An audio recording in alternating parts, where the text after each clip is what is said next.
On November 10th, 1975, at 7:10 p.m., the Great Lakes freighter SS Arthur M. Anderson would receive a message from a fellow freighter that was experiencing the ferocious November storms that the region is known for. The ship would be hidden behind the fog, rain, and waves. The ship, along with its 29 crew, would be missing until November 14th, when it was found split in two, approximately 530 feet under the waves of Lake Superior, 17 miles away from Whitefish Bay, between Michigan and Ontario, Canada. That ship was the SS Edmund Fitzgerald, and its mysterious loss would become one of the most well-known Great Lakes disasters in history. I myself do not know a whole lot about the Fitz's backstory outside of just the very basics that you always hear all the time.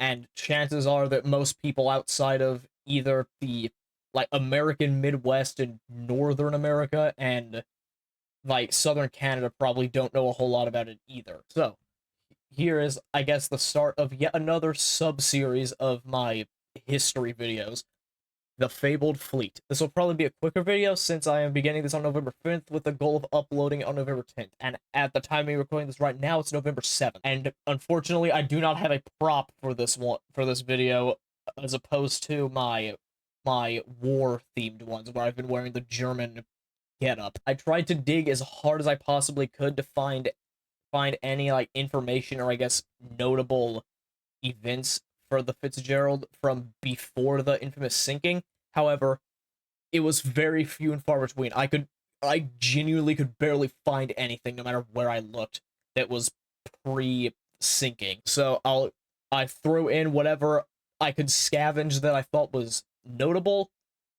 So there's not going to be a whole lot in this section, but just bear with me. Launched on November 7th, 1958, the SS Edmund Fitzgerald was at the time the biggest Great Lakes freighter ever built at 729 feet long. It primarily hauled taconite iron ore between American and Canadian ports throughout the Great Lakes. It was owned by the Northwestern Mutual Life Insurance Company, and its namesake came from President and Chairman Edmund B. Fitzgerald. It served as the flagship for the Oglebay Norton's Corporation's Columbia Transportation Fleet. One of the ship's enthusiastic quirks during its lifetime was when Captain Peter Pulser, who oversaw many of Edmund Fitzgerald's record-setting voyages, would play music nearly endlessly through the intercom and speakers for the crew and passerbys, earning him the well-deserved nickname the DJ Captain. It was for this reason, as well as many others, that the ship was a prime target for boat watchers and many games of Great Lakes I Spy. As mentioned previously, there was genuinely, fuck all that I could find about the Fitz from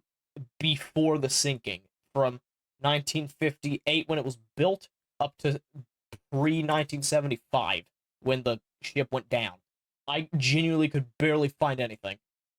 So trust me, I wanted to put more in. With that being said, here's the main story that the Fitz is known for. The Edmund Fitzgerald set off from the port at Superior, Wisconsin on November 9th, 1975 at approximately 2:15 to 2:30 p.m.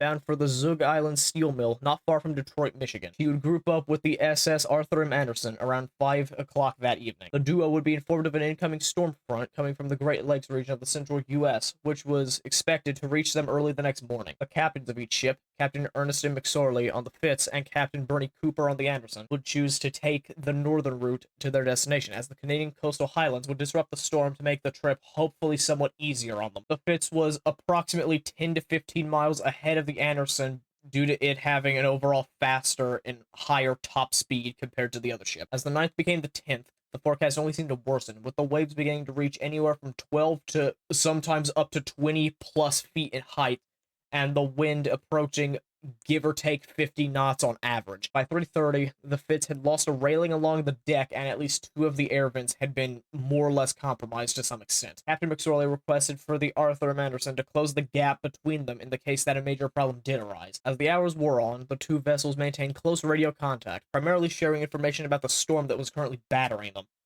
The Anderson was met with two colossal waves that had hit her stern. They jolted the ship upward and smashed her back down into the water. The Anderson was able to withstand the force of the water and continued on with the Fitz. Continuing to communicate between one another, first mate of the Anderson, Morgan Clark, was viewing the Fitzgerald over the ship's radar. But with how violent the water was, the waves peaked high enough that it interfered with the radar signals. So the Fitz would repeatedly vanish from the Anderson's radar, then reappear moments later. It was during this period when, at 7:10 p.m., the ships radioed each other once again.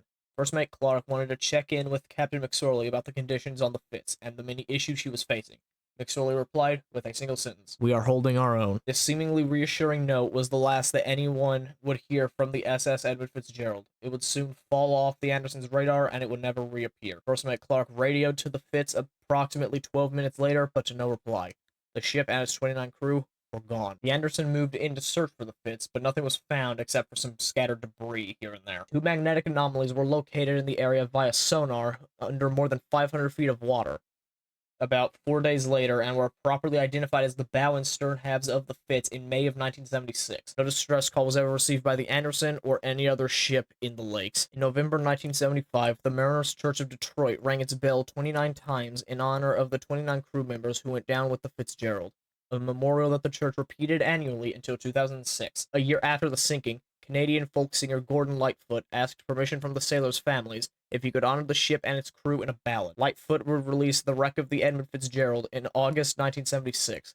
It reached number 1 on the Canadian RPM chart and number 2 on the US Billboard Hot 100. All proceeds that the song had generated would be given back to the families of the victims of the ship. The Mariners Church honored Lightfoot on May 2nd, 2023, the day after his death, by ringing the church bell 30 times, 29 for the crew of the Fitz and the 30th for Lightfoot himself. The following are the names of the 29 men who lost their lives on the night of November 10th, 1975, as well as their occupations on the ship. Michael E. Armagost, third mate. Frederick J. Beecher, porter. Thomas D. Benson, oiler. Edward F. Bindon, first assistant engineer. Thomas D. Borgeson, maintenance man. Oliver J. Champeau, third assistant engineer. Nolan S. Church, porter. Ransom E. Curdy, watchman. Thomas E. Edwards, second assistant engineer. Russell G. Haskell, second assistant engineer. George J. Hull, chief engineer. Bruce L. Hudson, deckhand. Alan G. Kalman, second cook. Gordon F. McNellan,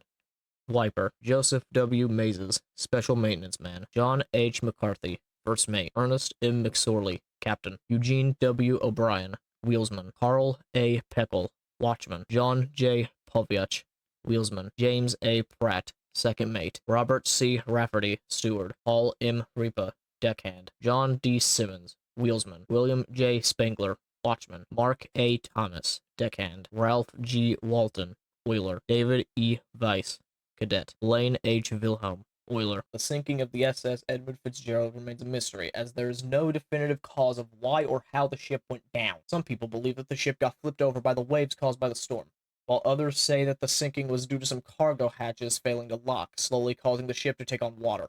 This is what Lightfoot claimed happened in the ballad. There are also theories that the ship went through a shoal, or a much shallower part of the lake, and that mixed with the waves damaged the hull, thus sinking the ship. There were also assumptions that the sinking was caused by the construction of the ship. Many Great Lakes freighters built in the years after World War II were built with steel that was much more brittle than it should have been. So if a ship built with this steel was hit with a wave, instead of the ship bending slightly to go over the wave without getting damaged, it would stay rigid and end up snapping in two. There are countless other theories and possibilities as to what could have sunk the Fitz, and I myself do not believe one idea over another, so I will let you, the viewer, leave your own thoughts in the comments. This concludes the first segment of the Fabled Fleet. Before I go, however, I would like to answer a question that I've gotten from a couple of my friends on why I don't add every single detail that I find into my historical videos when I'm researching for something. I don't want people to treat my channel or myself as like a know-it-all kind of source, where just you watch one video and then suddenly it's just okay, that's everything I need to know. I don't want that. I very much do not know every individual detail about every individual subject, and nor do I claim to in any context. What I want the historical videos that I make to be is more so like, I guess, an open door into the topic as a whole. Think of it if you're, like, let's say at a restaurant or something, and they offer you a free sample of a dish. If you try a free sample that they offer you, you're more likely to order the full meal. So by giving just, I guess, a few of the more notable details of a certain topic, if you enjoy hearing what little bits and pieces I give, you're more likely, hopefully, to go in your free time and learn more about it yourself. From now on, I'm also going to try to properly promote these. So feel free to join my Discord server, which has, I'll be honest, has very little activity in it. That's because I've never promoted, so very few people are in it. And also my Twitch channel, both of which I will put in the description of this video. And any other video I make going forward, if I'm not an idiot and forget. Also, check out the Nightmarecast channel, which is, best way I can describe it, at this point, it's just where my friends and I just upload dumb shit. I promise we're gonna start putting shit on there again eventually. I don't know when. Source, trust me, bro. That out of the way. Kage-san dit. Agus go rev mahagov as up to